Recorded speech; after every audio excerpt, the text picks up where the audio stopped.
The big mistake a player leaves with when trying to hinge the club is they start snatching it back with their hands, the club, and the arms, and everything elevates and gets away from the body, further disconnecting the golf swing. I'm pushing down slightly with my heel pads, and I'm picking up slightly with my trigger finger.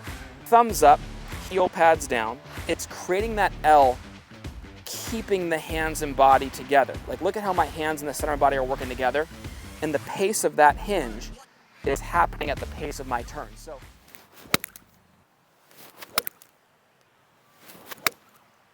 here's what I'd like to start with. From the face-on view, when the hands are pocket high, I'd like to see a little more angle between the lead arm and the club. So we're gonna create more of the L. Yeah. Watch, if I get that club set with the proper angle here, you can definitely hear a little bit of a difference in the sound right there. More compression, little pinch of turf. Now from this perspective here, you guys, we create this angle. Well, there's angle to then work down into the golf ball, catch the ball first, take the divot later. If I'm here, well, there's not enough angle, so the club's gonna sweep the ground. Now, if we look from the face-on view, and I use this video a lot as an example, but this is on the extreme end of hinge. So the club doesn't have to be set quite like that, but the love zone would be from about right there to right there where I'd still want to see that club set, okay? Now, when we're going back halfway, you can see at that point right there, we don't really have that club set. I want to see that much more up in this neck of the woods right here, okay? And that's where, even without, and see, look, one thing I want you to notice, because of the lack of hinge, notice where his arms are able to stop out here and the club's set over there, but your arms have to keep going because the club's here, right? So when you were at the frame that he was at, your body's like, I can't stop there. The club's like right there. Yeah. But guess what? If you have that club set, it's going to be over there. Beautiful. Shorter turn. Shorter arm swing with the, yep, exactly. And that's going to be more compression for you. And here's the thing that's important to understand about hinge, you guys. Happening with my shoulder, happening with my body's turn. You heard this earlier, and it's going to be repeated to you. You're making sure that your left shoulder and your hands are working at the same pace. Now watch. I'm pressing downward slightly on the handle at the same pace I'm turning, and that creates that angle. Now, heel pads. I'm pushing down slightly with my heel pads, and I'm picking up slightly with my trigger finger, right?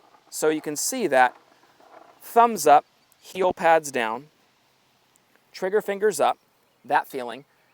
Back to what I told Chase earlier, and I thought this is gonna be great for you. Yeah. One of the great things that any player can do, whether it's you guys, we get in here like this, and I love when my players do this. You ever wondered if you're in the right set position?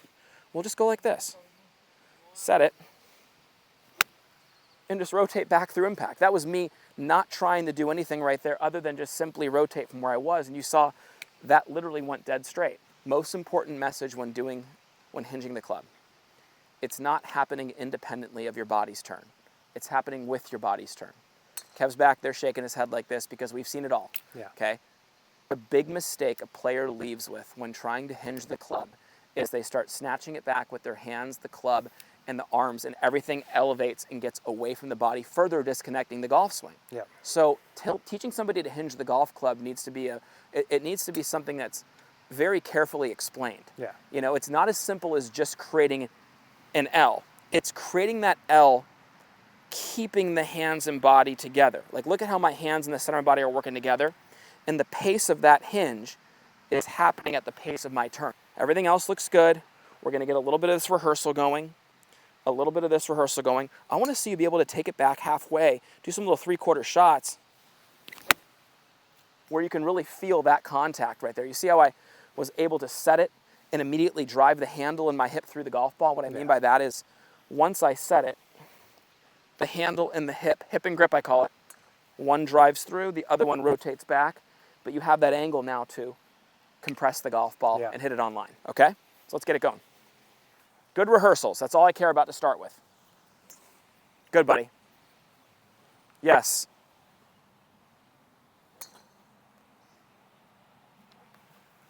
Yep. Yeah, oh, way better. Way better right away. Way better. And hear the sound? Yeah. And I believe some turf flew after the golf ball there, There was too. a little bit. A little pinch of turf there. That was really good. Here, so this is the angle we want to see too. So go ahead and rehearse that again. So right there, perfect.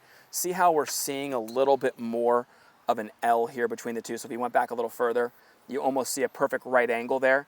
I would say acceptable for my players. You know, I always look for anywhere from perfect right angle to about right here, you know, just in that range, somewhere in there, you know, but I don't want to see the perfectly straight back. You know, I'm just never been a fan of that, and the reason being is when people get that look, I see a lot of inconsistencies. You know, guys on the tour can make it work. Why? They hit thousands of more golf balls than guys like us do, and they can time it. But here's the thing. The more consistent ball strikers are set, turn, and have that lag already built in and have angle. Most people who do this, even the ones who create lag by down cocking it, the club's working in an opposite direction of the body and too many angles are changing. Really hard to sync that up. Really, really hard to be consistent that way. Heel pads down, thumbs up. Exactly. One more of those. Good. Try to feel that exact same motion.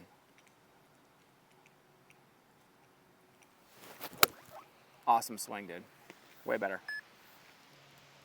The set position happens at pocket high, when the hands reach pocket high. Okay? Now, when I'm with a wedge, that distance is much shorter and feels more abrupt.